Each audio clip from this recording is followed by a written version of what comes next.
All right, I want to welcome the people that come to my Facebook page and come to my YouTube page, and those that follow me on Instagram, and for the rest of the world out there that have been waiting breathlessly for Breathless. decades for this to happen. That's true, Shadoe. There are people out there. I mean, I must get at least one email a year asking me and begging me, when is the Shadoe Stevens going to appear in an interview with you? They're clamoring, is what you're saying. They're clamoring. The crowds are huge. I had to kick them out of my closet the other day. For the love of God, how can you take it? Yes. I bet you can't sleep. Does it ring you in the middle of the night? Go, Bing, Bill. What about him? No, probably. No, it's tough. It's tough being in your shadow. Yeah. It's tough being in my own shadow. I mean, I have people that I'm friends with now, and I have to ask myself, are they friends with me just because I'm 6 degrees from Shadoe Stevens? Ah, yes. Oh, really? You are a 9-degree optimistical and one of a kind, and a spiritual warrior on top of it, who's meditated in caves and seen visions that us mere mortals can only aspire to. Well, as you're flying in your spaceship, doing this interview, and I appreciate you coming back down to Earth for this. Let's assume out of 7.5 billion people in the world, there's probably 14 people, 13 of them in China, that don't know who you are. So for those 13 people in China and the other person in Malaysia, or wherever they're at, Shadoe, you've been in radio, you've been in TV, you've been in trouble. I mean, you've done everything, right? Yep. I mean, you name it, you've done it. I have a short attention span. Yeah. For those that remember, what was that? Hollywood Squares. Hollywood Squares, yeah. You were on the new issue of that. Dave, the TV show. Dave's World, yeah. That was one of the great experiences. Craig Ferguson, you were the announcer on that show. But honestly, you know where I remember you from? From Fred R. Rated. Hey, there's no R in Fred Rated. Come on. Fred Rated for not R-rated? I know I've been irritated, infuriated, and frustrated, but the dedicated, federated team, we got a fantastic revelation for modern man. Sound good? Good. Fred Rated is alive. I mean, that had to be the most successful advertising, I don't know what to call it, creation, but that was an explosion. I'm up here in Northern California, and I used to watch that. I would walk away from the show to go to the restroom because we didn't have VC recorders, and I'd come back to watch the commercial. I mean, yeah, that was a great era. And we opened a store. We opened a couple of stores there and did live appearances. And Fred Rated was so popular that people stood in line for 2 hours to get to meet Fred. And it was this gang of guys, that did it all. I owned the studio, and all the equipment and all the cameras and the lighting and the editing and everything. And this team of like 6 guys. And we did everything. We wrote it, produced it, edited, directed, did the music. Everything was done in-house. And we did 6 to 8 commercials a week. No commercial ever ran longer than 10 days in 6 years that we did it. And we did 1,100 different ones. And I thought I saw most of them. There's some that stick out in my mind, though. Like you got the archery, you got the bow, and some lady's got something on her head or something. Oh yeah, Frida Rated was there. Yeah. And that look on your face when you, okay, you watch. I mean, they're classics. Anyway, that's the part. And then there's people in LA, not Louisiana, but the people in Los Angeles Basin and the West Coast that know you from your radio DJ game, the days that you did at major FM and AM stations. Yeah. I'm assuming you were also a program manager and also besides just being on the air. So yeah, we actually thought I was better as a programmer than I was as a personality. I kind of hit a peak as a personality as my interest grew into creating a bigger landscape, which was a 24-hour format, and what the music approach would be and who the personalities would be, and then try to create a theatrical universe that the radio station would be. So I created the mentality, the outlook, the spark and imagination of K-Rock and KMET and the other stations that that I did, and then I left that and went into television, because if I'm going to work that hard, I'm going to go for bigger stakes. It got to be difficult. Well, we were left off the big one. You replaced Casey Kasem, yeah. Well, that came. I'd been out of radio for 10 years, really. I had been at K-Rock and then built it up, and it became a big station. And then I quit. The whole staff quit the day I quit, and it went off the air for about a year and a half. And then I went back and consulted them while I started my production company to do advertising. And then I got into doing Fred Rated and became, really successful in television, because it became like the most successful regional advertising campaign in U.S. history. It was, business went up 500% the first weekend. It was astonishing. And so I had this following all over the West Coast, and that led to Hollywood Squares came back, and then American Top 40, because of my success on Hollywood Squares, which was partially due to my success as having been on Federated. All of this stuff kind of came together, and they gave me they auditioned 1,100 people to take the place of Casey when he left. And they gave it to me because I was kind of the Ryan Seacrest of the moment. I had a television kind of presentation, and I had this big radio background.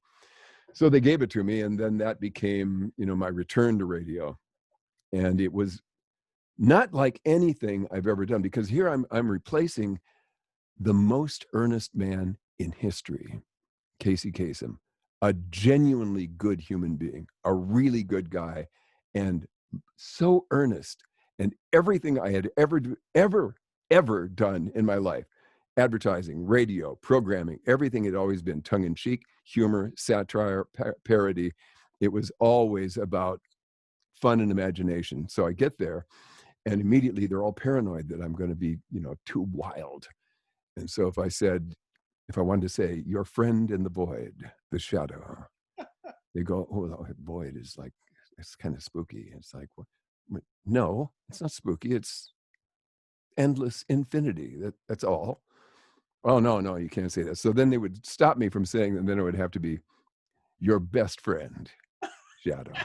It's like everything was kind of neutered. And then Casey did this thing where, keep your feet on the ground and keep reaching for the stars.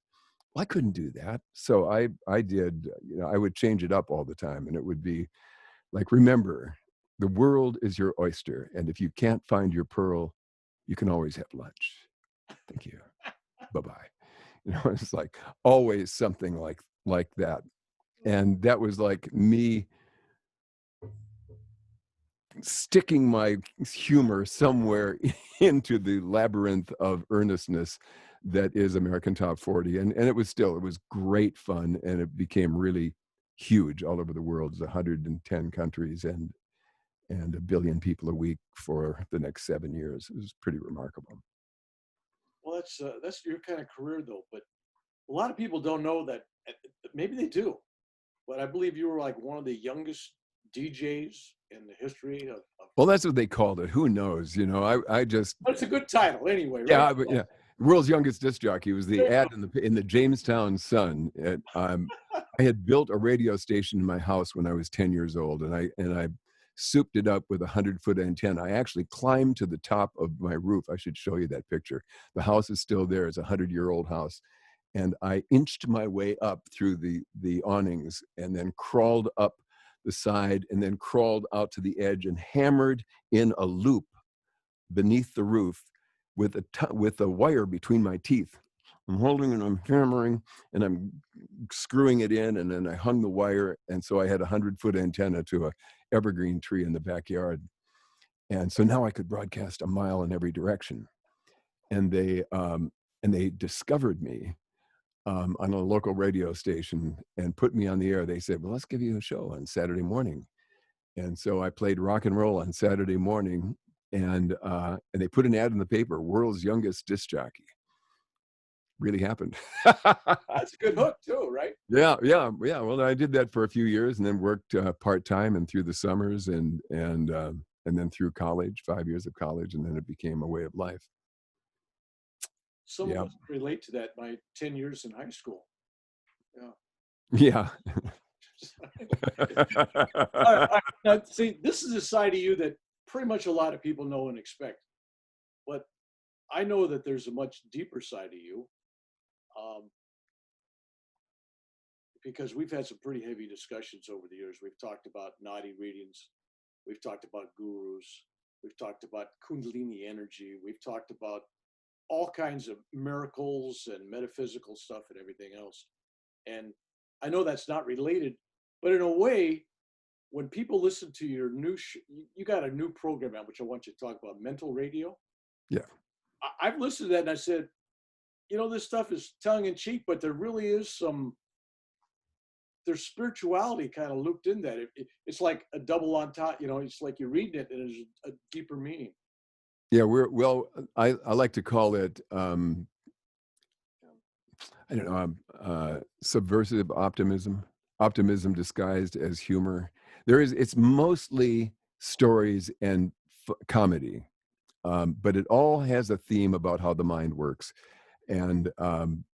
And then in the middle, I break the fourth wall, as it were, and talk about real things. It's what's going on. What about gloom, and what about fear and doubt and optimism and imagination and inspiration, and where does it come from, and what does it mean, and how do you get there? And in each piece, I will play a 90-second meditation, because I believe that meditation is the only important thing that I've discovered in my life. And I truly believe that everybody should meditate, and there's so many benefits from it that we could talk about this for the next hour. But to get the experience of breathlessness, or going from an agitated mind to a calm state, I created these music pieces with all of the traditional sounds, the gongs, the bells, the chimes, the things that cause a vibration that make that quiet and allow you to allow you to go into this experience of experiencing pure awareness, where you're not, bothered by the mind chattering, the chit chat. And so in 90 seconds, you can get a hint of that. And if you can get a hint, then you can go back and get it again and again. And as you know, it's incremental. The more you practice, the better it gets, the more profound, and the more the experience is expanded. So if any way that gets people into it. So now we have the Mental Radio app, and you can go to the app on your phone for free. I'm not making money by doing this. This is like art for art's sake. And you can go right to the meditation. So anytime you want a meditation, bam, it's right there. You can have it in 10 seconds. Click the app, go to category, click meditation, play, the end. And it's all kind of earphone humor. It's 3D landscape of, audio theater. It's actual audio theater. It isn't like you listen to Mental Radio and do something else. It's like you can when you're listening to an interview, you can do a lot of things. But when you listen to Mental Radio, it's all inclusive. Oh, okay. Yeah, yeah. See, you're only there part-time, and I know what in the background you're probably fixing a windshield. But in Mental Radio, the stories go fast and they unfold, and then things happen. If you listen on earphones, the sounds move around in your head, and you actually see it in your mind as if you're watching a movie, and it's all inclusive. And none of the pieces ever go on very long. I think the longest piece is maybe 5 minutes. So it's changing, and it's going to this, and it's going to that. So it's not quite like anything anybody's ever seen before or heard before. And there's a whole mythology behind it, and there's a lot of repeated characters and features. But we can get back into that if you want to keep us on the spiritual plane, talking about meditation. Actually, I think your Mental Radio does, for two reasons. I think it's on the right course. You watch the news now, and it's like, I don't know anybody, no matter what their political leanings are, that watches the news and doesn't get upset. I mean, both ends of the spectrum are upsetting, and people need to escape. Yeah. So they're looking to people like you, these creative people out there that mentally have escaped a long time ago. In fact, you're an escapee. You've left this place, right? Really. Well, one of the part of the landscape of mental radio is that I'll give you the background so I can give the mystery behind it. And it's based on Nikola Tesla. Back in the 1800s, was zapped into another dimension by his own lightning and found himself inventing at a furious pace. And he founded a secret society dedicated to helping mankind based on what he calls wireless energy transfer. You look it up, it's real. I'm not making up. Wireless energy transfer is real. And what he believed is that he would be able to supply endless power to the entire world wirelessly. But he also realized that in that all of the universe is vibration, that this transcended just the physical world and the world of power and electricity into the more subtle. Now, this would be in 1893, pretty scary for people. So he founded an underground secret society dedicated to uplifting mankind based on wireless energy transfer and the electronically enhanced intelligence, psychic research, and what would eventually be called codenamed mental radio. Now, in the 1930s, Upton Sinclair, who was a Pulitzer Prize winning novelist, writer, and he wrote like 100 books. And he began doing research into psychic abilities with his wife, who was in a state of profound depression. And during this time, he chronicled this in a book called Mental Radio. And in Mental Radio, Albert Einstein raved about the book. And what they demonstrated was what we say is proof of Tesla's experiments in wireless energy transfer. And Sinclair, therefore, became a 9th degree mentologist and a grandmaster optimistical. That's optimistical, mystical.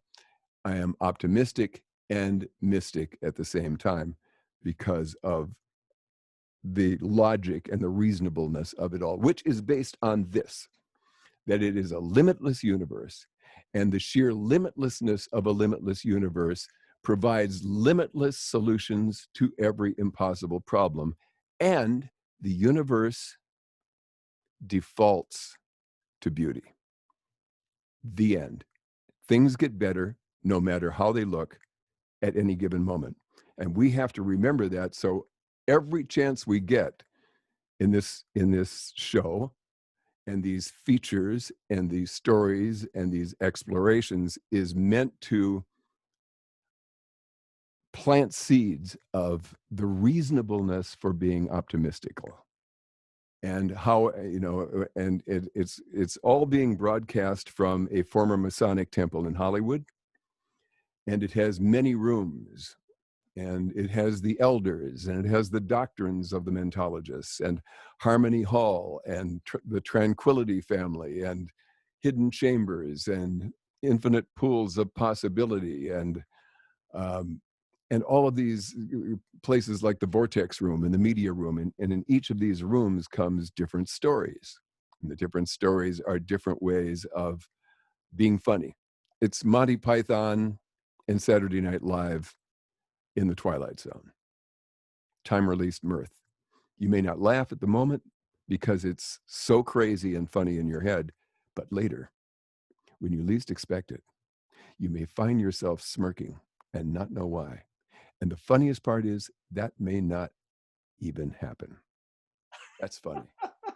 Sorry, I'm laughing for no reason. See? You've got to laugh back. But, the ones I listen to, honestly, it reminds me, I'm old, right? You're so much younger than me by a couple of years, right? So, but when I was a kid, I was a real radio guy. I listened to the radio. I'm talking Boston Blackie, Inner Sanctum, Fibber McGee and Molly. I mean, the Red Skelton Show. I mean, sure, suspense. But the ones that were mysteries on, the Mystery Hour and all these other things, you listen to in the sound effects, guys walking, guy knocking on a door, guy slaps somebody. You really used to listen. I mean, you didn't need a television set. Your imagination was better than anything. You were imagining a better show. And it still works to this day. They were brilliant. And these actors did it without editing. They did it live, and you never hear a fumble, a cough, a sneeze, they couldn't do retakes. So they just had it down, and hundreds and hundreds of these things are available to listen to, and they're all perfect. It's remarkable. So what I set out to do is to bring it into the 21st century. This is stereo, this is immersive audio like we can get today. And in the podcast is at is significantly better resolution than any other podcast that's being broadcast. Most are at a really low rate, so they take up very little space. And generally, when you're doing an interview, it's very simple. You're just hearing people talk, and so it doesn't have to be. But this is a complete cinematic score. The music track of Mental Radio was created by a guy that used to be my director for Federated, Chuck Serino, brilliant guy. And I called him when I decided I wanted to do this, because here I am in my studio trying to figure out, okay, how am I going to do this? Because nobody uses music except kind of lame music to tell a book narration or something. But I want to do this like a movie, where it changes for the sounds, where there are scene changes, where there's themes for features. And I called Chuck and I said, do you have anything that you own the copyright and publishing on? He said, yes, I've done tons of movies that I was paid for that never got made.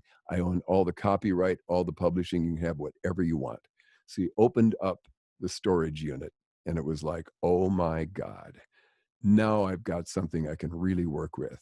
And between that and my own collection of, I don't know, 10 terabytes of stuff, of sounds and things that I've created in the past, I have all these tools to work with. And it's just a matter of deciding what works for what, and then writing the story appropriately. So with that, now I want to be able to give you the most cinematic experience I can. And that is so that when you listen on earphones, it's crisp and it's full and it's 3D, because the sounds move around, the voices move around, and it's really fun to listen to, and sometimes quite psychedelic. I have a piece where I have this character called Dixon Ticonderoga, who's a writer, and he's looking for trouble. And he goes out, and it opens up with Dixon finds himself in a jungle, and there's all these voices, and there's the sounds of monkeys and chatter and apes and growls and things in the bush, and he's going through the jungle, and you can hear him walk, and he's walking and he's certain that things are going to take a dark turn for the worse, and all of a sudden he comes into a clearing, and in the clearing is a hut, and in the hut, in front of the hut, is a cauldron, the kind that you do incantations with. And out of the hut comes a little woman with white under her eyes and feathers. And she says, "You come for the juju?" "I'm not come for the juju." He's looking for happiness. She goes, and she ends up doing an incantation. And in the incantation, she starts to slow down. He says she was a small woman, but she got smaller and smaller, and then she disappeared. And a doorway opens up, and it's a stairway. And he starts climbing up the stairs, and he looks back to thank the woman, and she's gone, and the stairway is gone. He has no choice but to keep climbing the stairs. And he goes up, up, and up for hours, maybe for days. And finally, he gets to the top, and he sees only himself in himself reflected. He sees the fluorescent, mountains and the rainbow waterfalls, and he goes, and it is beautiful. And he falls, and he falls and falls, and splash. And he said, "I fell into the luck plane." And it was good. No, that's the kind of, when you see it in your head, and you really see all this stuff happening. And if we made it in a film, it would cost a lot of money to create all of this stuff. But what happens in your head is better than what you can imagine on IMAX. And so there's a lot of things like that, where he goes, everybody's got the blues, and he goes to see a fortune teller, and she says, you want to get over the blues, you got to look the devil in the eye. And so he travels across Texas to New Orleans, and he goes to a cemetery, He's going to look the devil in the eye, and he does the incantation outside of a cemetery, in front of a vault in a cemetery. And the devil appears, and he's 7 feet tall in a white suit. And he's got a really deep voice. Yeah, I tell you what, before we got, we're going to link this when we post this. I'll link so people can find this stuff and how to get your app. And I know you're getting ready for a second season on this. You did a season already on Up and Out. Thoughts have been going about maybe doing something like this for television? Have you thought about expanding it? Yeah, there has been. I've written a Bible for it, and it's in discussion and in contract negotiations with a pretty successful company. I don't know, animation, graphic novel, live action, a whole bunch of ideas that are hopefully as imaginative as the audio is. Let me show you some of and for those who've never seen any of the artwork for it, I'll try and pop up the screen share so you can see, like this one. Can you see that? Yes. That's the spiritual eye, as we started to talk about spirituality, but basically it's in the middle of this multidimensional landscape, and that's for the Best of Mental Radio Part 2. And then do you see this one with the concentric black and did that come up? I'm looking. Maybe not. Hold on a second. Let me. And by the way, you did all the graphics yourself, right? Yeah. I know you got that's your degree from college, right? Weren't you a graphic artist or something? Well, it was a mix. I was an art major, and then I became a drama major in my 4th and 5th year of college with an art minor. I wanted to be an illustrator. Here's another one.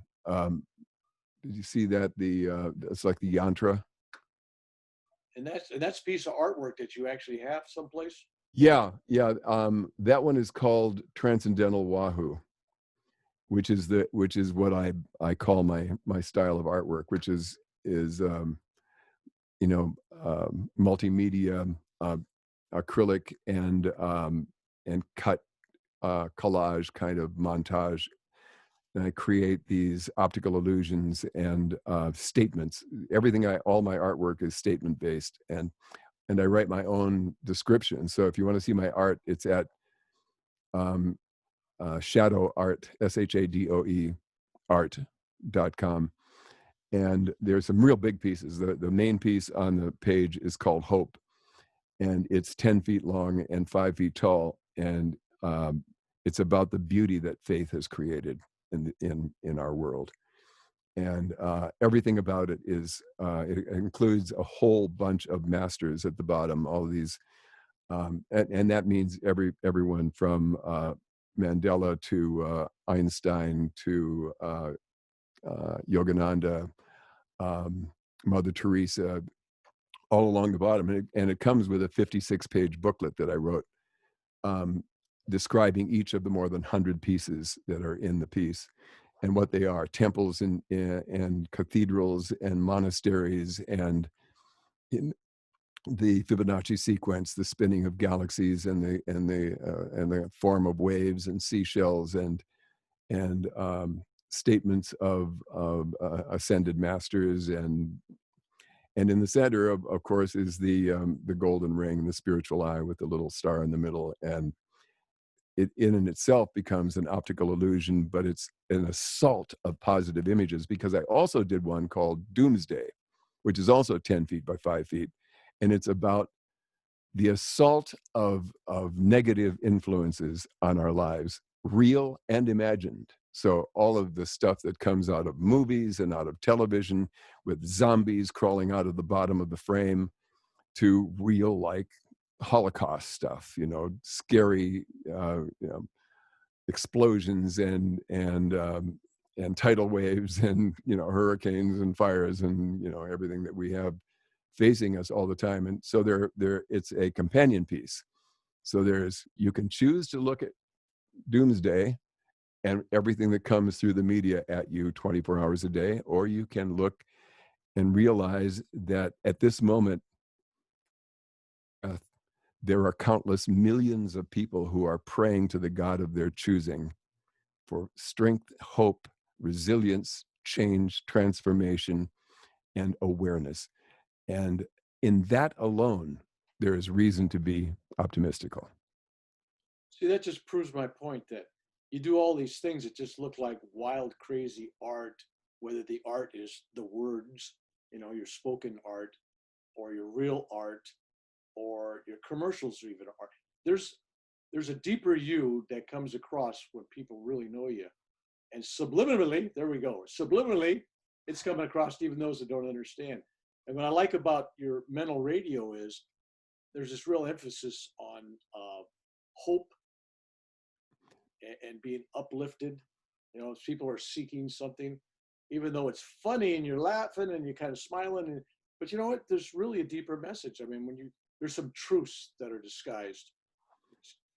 Yeah, I'm trying to do that. I'm trying to come up with, kind of endless ways of being, creating things that are engaging and funny a lot of times, or just catchy, that have a spirit of optimism and hope and possibilities.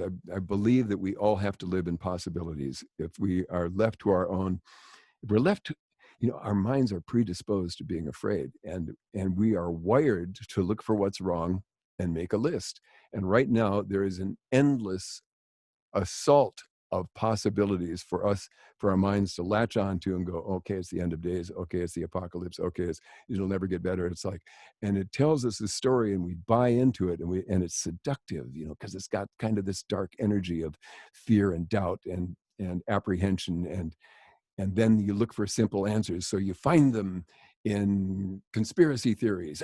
There's a simple answer. Yeah, it's all caused by this. And now I can hate this and focus all my attention on this. And I can share this with you. And you can repeat it to somebody else. And then we'll share our dark energy. And that's kind of where we're at now. And I think it's up to those of us who are not being thwarted by that to stand up and say, yeah, but there's opportunities and discoveries and possibilities and never-ending revelations, and you can dream. There are celebrations and no limits on abilities. And I shared this thing today. It was made in 2016, and it was made by all people with physical limitations, guys without arms who play the drums, a whole orchestra with people with one arm, and overcoming incredible physical obstacles. The singer, dancers, people playing track and doing all kinds of sports activities and overcoming their difficult. It's so beautiful.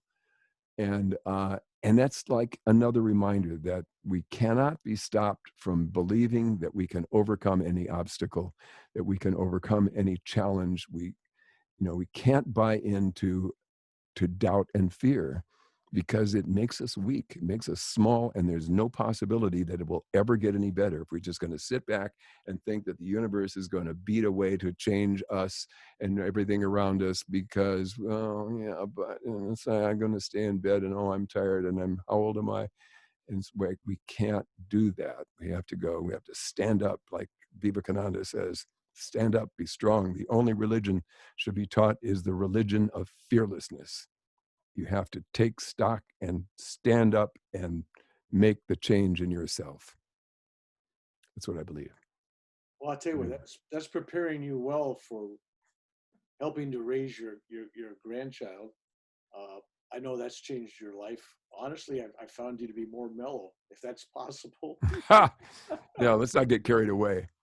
I mean, as you discovered, that's truly the gold in the golden years. Not that we're up there yet. No. But Many decades to go. But grandchildren really, that's the hope for the future. Yeah. And I was thinking about your artwork for a second while you were talking about all the different images in there. And you know what thought came to me? I said, your artwork is kind of the Sergeant Pepper's Lonely Hearts Club art, right? It's like you got all the gurus, you got everybody. Right. And I've seen it though, and it is so beautiful. And I believe you showed it. Did you show it in Florida? Did you have a big art show? Yeah, I had an exhibit in Florida, in Orlando, a few months ago. I guess last December, and one at Gallery Michael, at one of the top galleries on the West Coast, a couple of years ago. Yeah, it was received really well. One guy called it illumination of spirit. He said it's a 21st century William Blake, merging forms, familiar forms with optical illusions. The multimedia work explores metaphysical conundrums and intricate and abstract images. You know how it is with, art talk. I did this suite called The Transdimensional Symbolism of Rocky Waters. And in the first piece, it's a story, and it's in 12 parts. There's 12 pieces, and they're all really big. They're like 3 feet by 5 feet images. And the first one is Rocky Waters is a character that's in all the pieces, and he's displayed as like a 1930s field goal kicker. His arms out, it's very Christ-like, and he's kicking a field goal. And it says, and that's a metaphor for difficult times, Rocky Waters, difficult times. And it says, just when he thought he was winning the game, fate took a turn down a blind alley, and suddenly he was forced to confront fear and doubt and change.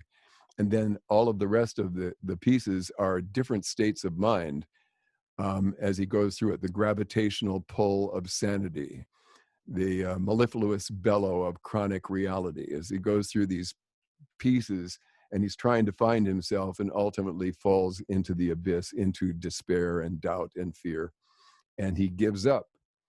And it's the revelation, it's the phoenix. It's like when he finally says, whoever you are, whatever you are, show me what to do. And he lets go of all of his ideas and his dreams and his plans, and lets the almighty mover take over and take charge and say, okay, now it's going to get good. All right, I'm probably overreading this, but to me, that's kind of like your shadow personality. No pun intended. That's kind of like your shadow personality. I kind of, because I've listened to those and looked at your pictures on Rocky Waters and everything, read your stuff, and I'm thinking, this is a part of Shadoe that he's, you've seen things, and you evolved, and you've been changing. My God, you've been changing. I mean, think back 35 years ago. Where were you at? What were you doing, right? You've been changing. I mean, you're the total remake of who you were.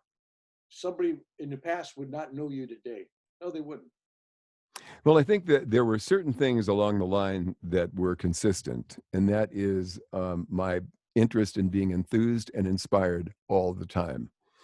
And that took, in my early days, it took me into some dark places with a lot of drugs, and then I got sober and started meditating all the time, and I haven't stopped for 36 years. And I had a lot of revelations and a lot of spiritual insight and things that can only happen when you dive within. And one of them, what happened was I looked up finally. I mean, this is decades later. I look up, okay, enthusiasm and inspiration. I look up, and the meaning of enthusiasm is entheos in Greek, in God. It's to be wrapped in ecstasy, possessed by God.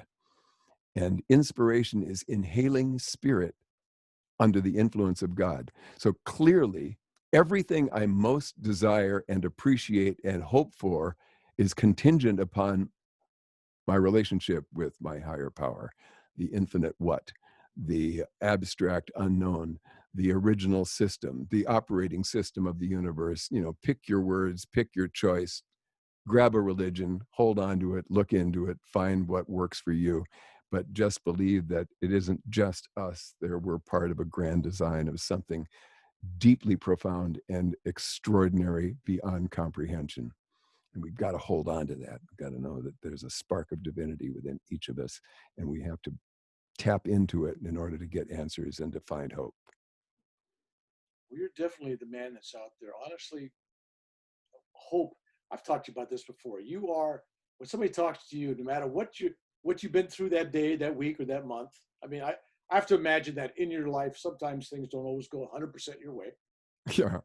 But But I've never talked to you when you could be in great back pain, seriously physical pain, but you still retain that there's a light at the end of the tunnel. There is hope. That's your driving force. It is. It is. And even the name Shadoe, Native American means he who walks with the light.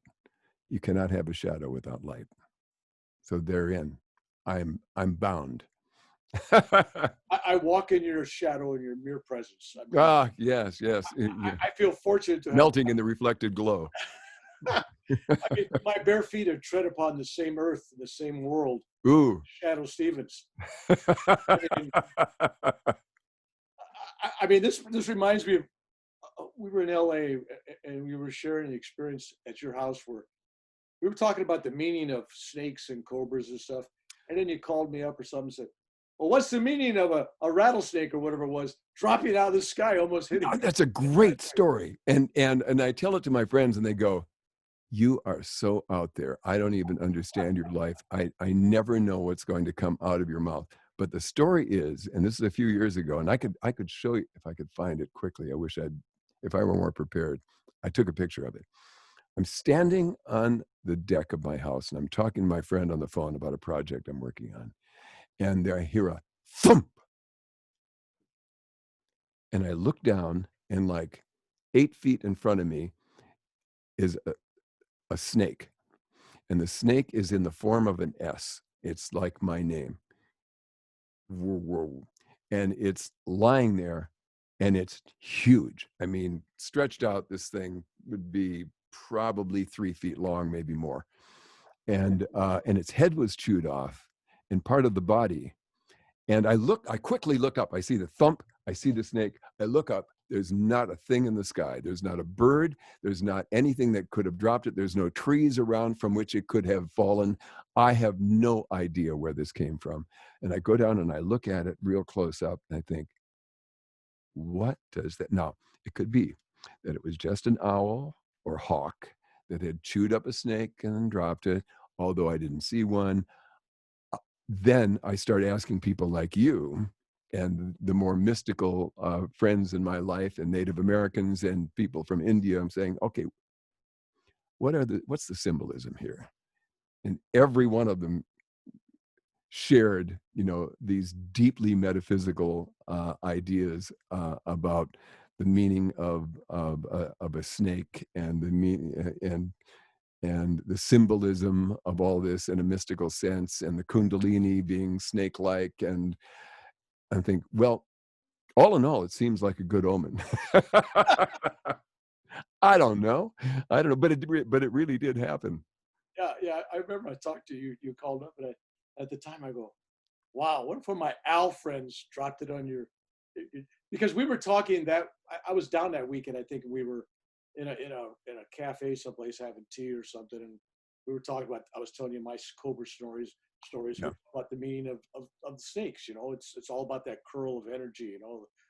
Yeah, but you're one of those guys who grabbed the snake by the head and. Of course, I'd bite the. You're just like, I don't even know who you are. You're like from another planet. It's like I would be going, I can't breathe. Oh, geez. All right, so I'm going to get back to you. We're going to do a follow up on this when you develop this mental radio and you're ready to roll again. We'll do a short little thing because I think I'm offering it, and I'm putting this video up and I'm interviewing you because I'm really so sickened by what's on television, what's in the news. Everybody's worrying, everybody's fighting, everybody's critical, everybody hates somebody dislikes somebody. And I'm saying, you know what? How about something that laughs at everybody? You spare nobody. You spare nobody. There's no social norms with you. It's like everything's under attack, right? Yeah, including the spiritual. We We have a few moments with Swami Gachadabayat, the guru, who may or may not be from India, who was discovered by the Beastie Boys on a sabbatical in the Himalayas. And his message is, have now, get more, go free.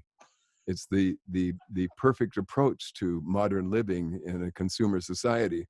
And he has all of his own, he's opened up the meditation mall on Rodeo and the Nirvana Knick-Knack Shack, and has his own things you can buy. And then there is the Reverend Apostle BG. The Reverend Apostle BG is a faith healer, and he's actually went out and found Noah's Ark and brought it back to and they call it the Ark Park. It's in Kentucky, near the Ohio border. It's 17,000 acres, and it includes a whole section of Jesus cheeses. There's Gouda or cheddar, whatever you want. You find it all at Jesus cheeses or Jesus tweezes. The beauty shop. It's pretty funny. It's like relentless. Like, we'll go after anybody who's trying to make money out of spirituality is, because the idea of charging a lot of money to learn meditation or see there are these masters that are Indian gurus that are really eloquent and profound and say great things, and you listen to them and you go, I would like to see him in person. So I looked this guy up, and he's huge. And it's $350 a seat in a 20,000 auditorium. And where is this money going to? Is it building shelters for the homeless? Is it going to feed the starving? Apparently not. And I got a problem with that. I believe, basically like Vedanta. It's like, we don't proselytize. If you want the teaching, you have to show that you're really interested, and then make yourself available. And it doesn't come with a fee. You can be taught to go within, and it doesn't have to cost you thousands of dollars. There you are. That's what I'm off to talk about. And that's that's included in Metal Radio. And we talk about that in that breaking the fourth wall section where we talk about meditation. It's like, I got a problem with that. Spirituality shouldn't come with a fee. That's my feeling. God's got enough money, right? One would think. Okay, Shadoe. If you don't mind me calling you Mr. Shadoe. That's my dad. That would be my dad. It's been my honor and pleasure always to talk to you every week. And I just thought we'd share this today with others, because I think there's a lot to discover by exploring what you're doing. And the fact that you're on the spiritual path, but you're not a sad saint. I mean, you're looking at this thing optimistically with hope, but it's happy path. And it doesn't have to be that rigid box. So I appreciate what you're doing. Well, I believe in the principles of Pronoia. Do you know about Pronoia? It was started by the Yippies back in the 70s, and they came to the belief that the beliefs of Pronoia is that the universe is conspiring to shower you with blessings every breath. And I like all of that kind of stuff. A sense of humor is the only sense that makes any sense, and the only sense that makes the other senses worthwhile. That's the Subgenius group. And these guys did a lot of psychedelics, I think, but they studied all of the world's religions, and then they folded it into an avatar named J.R. Bob Dobbs. And J.R. Bob Dobbs is a 1950s guy with a pipe, always smiling, the world's greatest salesman. They gave him a whole mythology. It's phenomenal. It's hilarious, and sometimes deeply profound and insulting. and they revel in that. They're wild people. But there's a hint of truth in all of this stuff, whether it's Pronoia or Subgenius. I kind of buy into all of it, and all of them have something really interesting to say. Well, I buy into paranoia. Is that pretty close? Pronoia is the opposite of paranoia. Yeah. Yeah, paranoia. You know, everybody talks about paranoia like it's like it's this inflammation in the middle of the back. I have a little paranoia back here, and I just need a little salve, to get. Okay, okay, now I'm better. Not that it's an all-encompassing terror, and you're not sure what's real, and you think you're being followed, or somebody's trying to kill you, and you hear sounds outside the window. It's like that's paranoia. Pronoia. The universe is conspiring to shower you with blessings with every breath. I love that. It's true. I love that. I love that. Well, may the universe and the force be with you, Shadoe. And my friend, my spiritual warrior, my big inspiration. You're a rock. Go forth and conquer and all that. Ah, yes. Yeah, all of those. All right. You got a website you could give us? And yes, mentalradio.net. Mentalradio.net. You can find the Mental Radio app, which is the easiest thing to do on Apple. Go to the App Store, or on Android. Just one word, Mental Radio. Download it, free, instant access to everything that's ever been created here. There is 14 episodes, 7 hours of programming, 13 different meditations. There are some things that weren't included in the shows that didn't quite fit in, that are extras and bonuses, and it's all there on the app. And my art website is shadoeart.com, and that's enough to know, I guess. That's a lot. You're one of a kind, and you're it's like a rare cheese or rare wine, right? You're getting better with age. Ah, yes, that's it. Yes. All right. God bless you. And you too. Thank you very much for sharing with everybody today, and I hope that people get a chance and actually go and download this, and they will not. Yeah, let me know what you think, and if you really like it, and if your life transforms, which is completely possible, that miracles will begin to happen in your life. Let me know, and I'll put it before the elders, and you may find yourself with an official honorary optimistical certificate. I will send it to you by email personally. It's the least I can do. The least. Yeah. God bless.